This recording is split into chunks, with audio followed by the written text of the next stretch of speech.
Bueno, un poco es 100% lo que tú decís. Además, lo que genera ese famoso ensayo y error es que se va desarrollando no solamente, como decías tú, la faringe, sino que es lo que es la función de la deglución.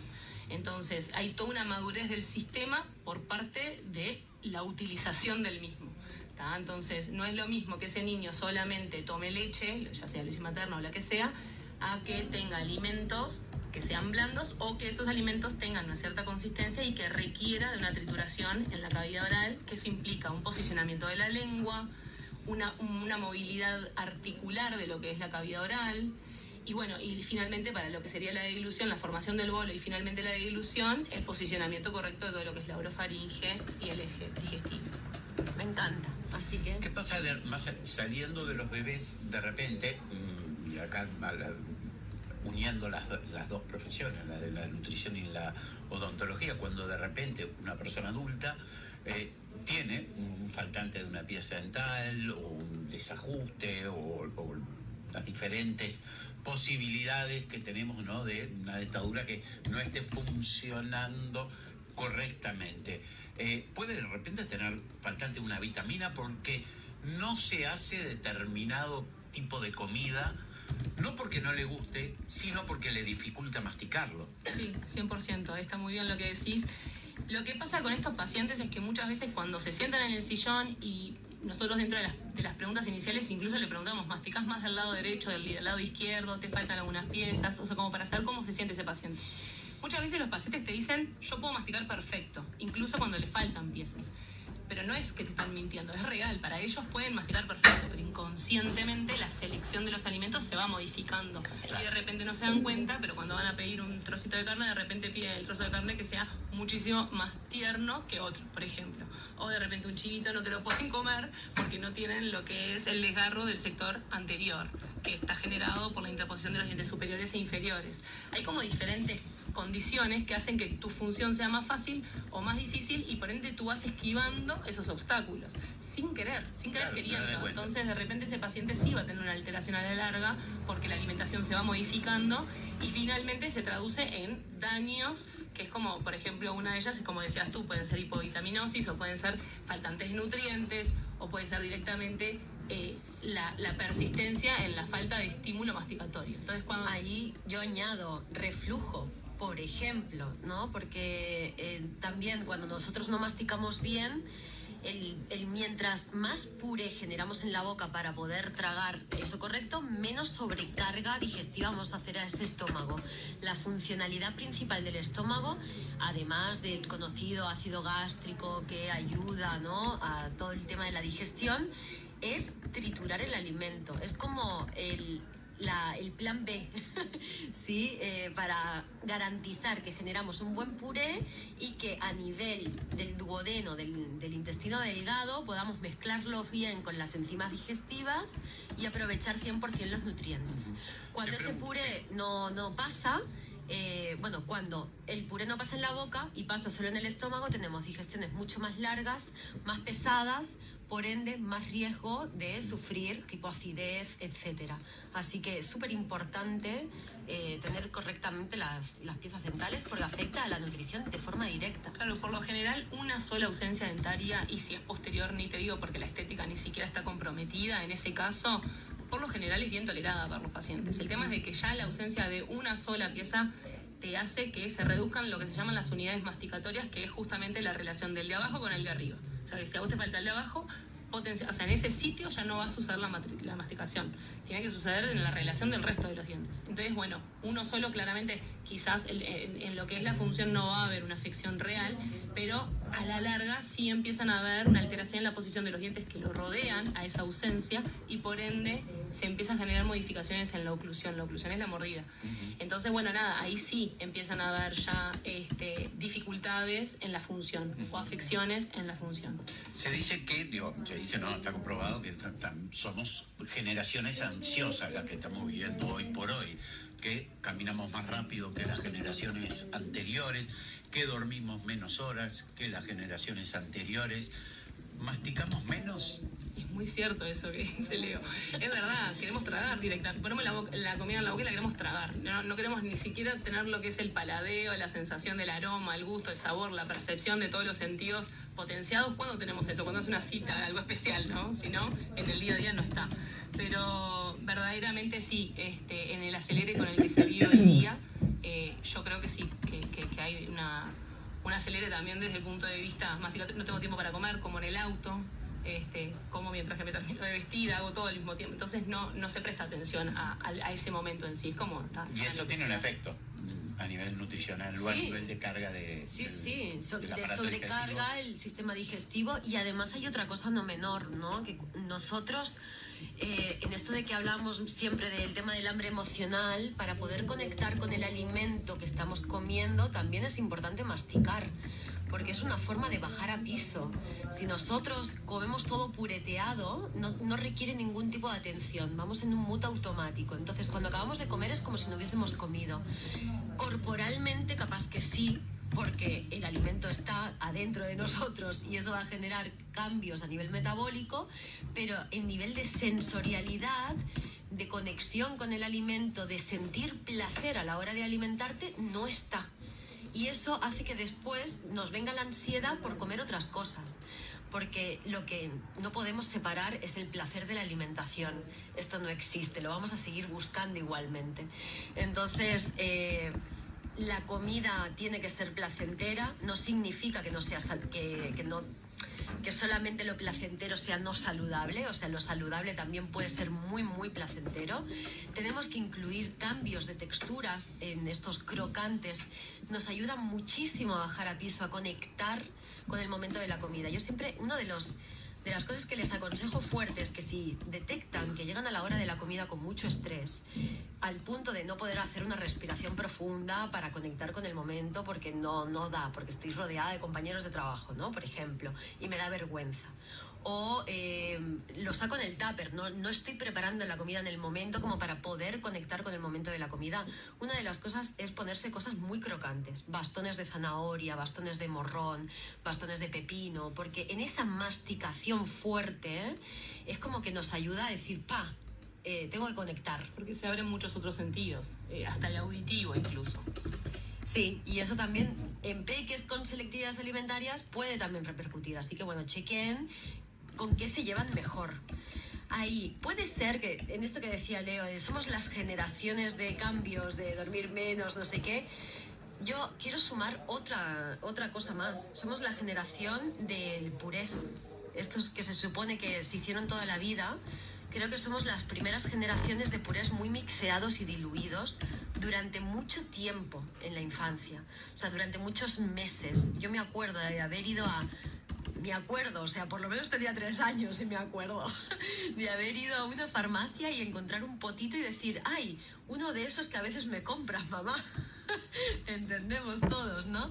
Entonces esos purés comerciales ya hace muchos años que están instaurados, las papillas de cereales también, mixearlo en casa también, y no solamente eso, sino somos de la generación de que ahora tenemos nuggets de bolsa que son súper blandos, entonces le das una suprema de pollo y te hacen bola.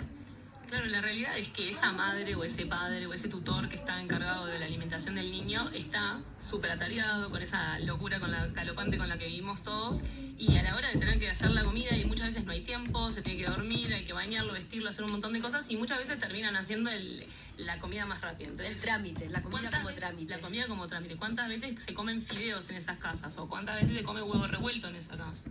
Entonces, la idea es, bueno, indagar desde el punto de vista de cuál sea, ya sea la nutrición, la fonoaudiología, la odontología, pero cuáles los hábitos que tiene esa familia o esos niños, a ver si las funciones realmente están sucediendo y los estímulos están presentes o no, para ver qué es lo que podemos esperar. Entonces, dentro de esa consulta, como les contaba hoy más temprano, también no solamente preguntamos, sino que también miramos y podemos detectar si si el desarrollo orofacial viene o no según la norma.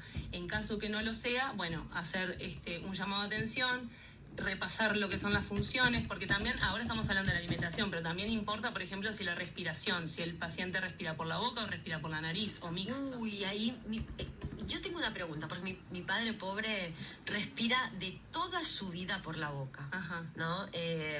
Tabique desviado, todo, millones de problemas. Y tiene una boca destruida, con mucho déficit de piezas dentales, porque vive en España, si no te lo envío, Gaby. Pero él siempre me dice que eso es motivo respirador bucal porque modifica la microbiota y entonces se carea más fácil. Bueno, el tema yo pienso que es un verso. Si vos empezás con el punto inicial y estudiás el punto final y los conectás directamente, sí, vos sentís que es un verso y es real. Pero lo que pasa es que el respirador bucal mantiene la boca abierta mucho tiempo, por ende, por lo general tiene la boca más seca, tiene menos protección de lo que son las mucosas, la lubricación, de la saliva, que tiene un montón de funciones defensivas para esa cavidad oral, y por ende pueden haber desajustes si cuando de repente hay una dieta que no está tan preciosa, quizás ahí no lo asesoraste, Raquel. No hay forma, mi padre. Quizás ahí nunca me va a creer. Hace tiempo me preguntaba, ¿no? ¿Por qué cuando ves algo como de meditación o de relajación, te dicen respirar por la nariz y expirar por la boca? ¿No? Bueno, respiro por la nariz, está bien, pero ¿por qué por la boca? ¿No? Entonces, aparentemente, cuando vos respiras por la nariz, filtrás mucho mejor las impurezas del aire, sí, cosa que no haces por la boca, ¿no?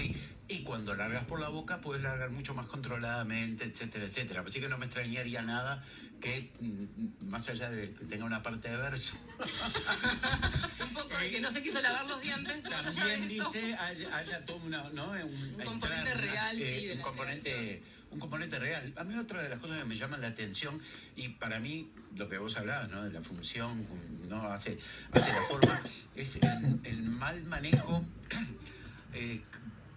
por poca necesidad en realidad, ¿no? De las nuevas generaciones. Vos lo podés ver en cualquier película, serie, ¿no? Estos que vemos, ¿no? De cómo agarran los cubiertos las generaciones más jóvenes. Si es que lo agarran. Si es que lo agarran. Sí, si es que lo agarran. Podemos también emparentarlo con cómo agarran un lápiz. Generalmente es agarrar como garra, ya sea el tornillador o el cuchillo y el lápiz. También, hay una falta de habilidades motrices fuertes. Sí, de lo que es la motricidad fina. Y a mí me pasa cuando hago la valoración de lo que es el cepillado, ¿no? Que todo el mundo dice, ay, fui al dentista, me enseñan el cepillado y que les parece un bodrio. La realidad es que es importantísimo, porque es como el caballito de batalla que te va a llevar a una salud bucal, y es real, chicos, es real. Pero el sostén de ese cepillo es tal cual, lo veo. Y no saben ni para dónde ponerlo. Claro. Se les cae, se lo agarran como si fuese un pincel, es muy real. Claro, digo, no hay necesidad, de escribir hoy por hoy, a todos nos pasa. Te piden escribirme algo y viste que las letras que nos salen no es la misma letra que teníamos de repente hace 20 años. Curtidos a... Claro, ¿viste? Cursiva. Pero las nuevas generaciones no necesariamente tienen que haber agarrado un lápiz ya a esta altura, digo, o muchísimo menos. Y me pasa lo mismo también con los cubiertos. Lo miro y vos ves que agarran los tenedores y los cuchillos de una manera. ¿Cómo cortás esto? ¿No? Digo, qué bocado te está llevando la boca cuando el instrumento que te permite cortar, dosificar, combinar los tenedor o en una cuchara los 2 o 3 alimentos que puedas llegar a tener en el plato, lo agarras así. Bueno, eso influye mucho también con las cantidades que se meten en la boca, porque claro, si ya sumamos, aunque sea la falta de una pieza dental, como decías en la parte final, que bueno, no afecta tanto, pero con el tiempo acaba afectando, más meternos muchísima carga de comida en la boca, en realidad, corrígeme si me equivoco, Gaby, lo que nos acaba pasando es que un porcentaje de lo que nos metemos en la boca lo acabamos tragando prácticamente sin masticar. Hacemos como 2 masticadas de rigor para no atragantarnos, tragamos y ahí mantenemos una cantidad equivalente al espacio que tenemos real en nuestras muelas para masticarlo de forma correcta.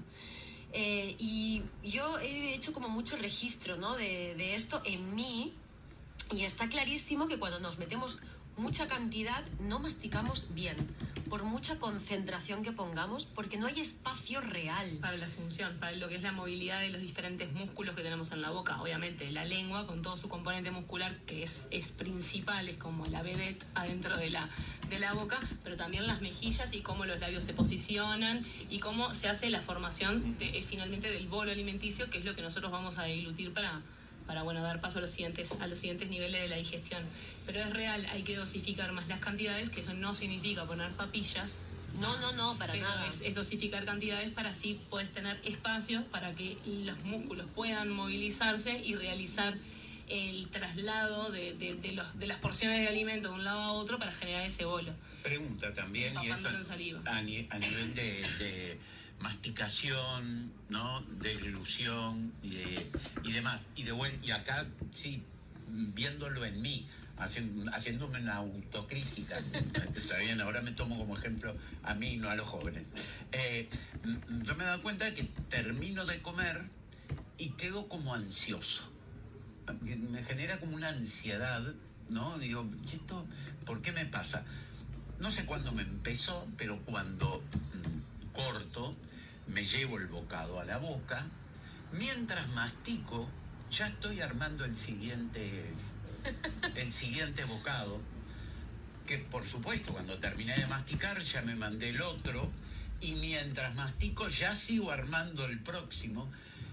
Me pregunto si no es una demasiada velocidad. Es demasiada velocidad. Si no debería,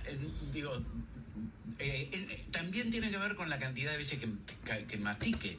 Capaz que si mastico más tiempo, no necesito estar esperando con el tenedor cargado para ponerme de vuelta el siguiente bocado. Es que en realidad esto que estás haciendo lo único que favorece es que acabes tragando antes de tiempo, porque te genera mucha ansiedad. Primero hay que bajar revoluciones antes de llegar a la comida, porque para mí eso es claramente un reflejo de comer acelerado. Bien, y de falta de conexión con el momento de alimentarse.